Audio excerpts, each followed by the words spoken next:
Hello guys, welcome to my new blog. আবার ready হয়ে গিয়েছি কোথাও যাওয়ার উদ্দেশ্যে। দেখতে থাকো শেষ পর্যন্ত। ব্লগগুলো খুব একটা বেশি বড় হবে না, ছোটোই ব্লগ হবে। টোটো ডেকে ফেলেছি, মা আর আমি বেরিয়ে পড়েছি। এখন ইসলামপুরবাসীদের যাওয়ার জায়গা একটাই, সেটা হলো মেলা। আমি আবার মেলা চলে গিয়েছিলাম। আজকে যেটা তোমাদের সাথে শেয়ার করব সেটা হলো মেলায় কোন কোন দোকানে ভালো ভালো জিনিস পাওয়া যাচ্ছে। দেখবে মেলায় ঢুকে নিয়ে এন্ট্রান্সের পরেই একটা হচ্ছে কাচের বাটির দোকান আছে, ওখানে বেশ ভালো জিনিস পাওয়া যায়।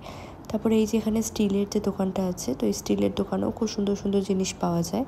আমরা এখান থেকে দুটো জিনিস নিয়েছিলাম, তারপর রোল খেতে চলে গিয়েছিলাম। এই যে রোল সেন্টারটা রয়েছে, তোমরা দেখে নাও, ওই রোল সেন্টারও ভালো রোল পাওয়া যায়। তারপরে এখানে একটা নতুন স্টল খুলেছে, সেটা হলো বোম্বাই কুল্লার পিৎজা।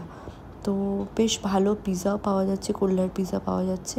তো বেশ আমরা নতুন জিনিস ট্রাই করার জন্য উৎসুক ছিলাম। কুল্লার পিৎজা 100 টাকা করে নিয়েছে, বেশ ভালো। মানে প্রাইস যেরকম, খেতেও সেরকম খুব ভালো।